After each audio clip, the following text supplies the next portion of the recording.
Guys আজি মই বনাবলৈ লৈছোঁ এবিধ কল পিঠা। আপোনাৰ কলপাত কাটি আনিলোঁ, আনি পেলাই কলপাতখিনি ধুনীয়াকৈ ধুই লৈছোঁ।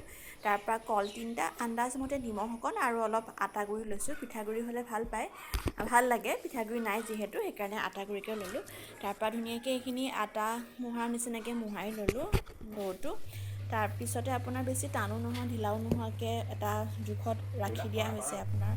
তাৰপৰা এখন বেলনা ল'লোঁ, বেলনাত কলপাতখন পাৰি ল'লোঁ, তাতে আপোনাৰ অলপ আটাৰ কলৰ মিশ্ৰণ অলপ দিলোঁ আৰু এখন কলপাতেৰে ঢাকি দিয়া হ'ল।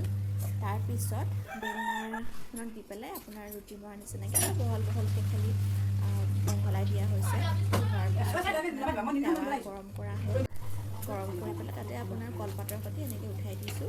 যেতিয়া আপোনাৰ সিজিছে তেতিয়া আমি নমাই পেলাই গৰম গৰম চাহৰ লগত পৰিৱেশন কৰিছোঁ। থেংক ইউ ফৰ ৱাচিং।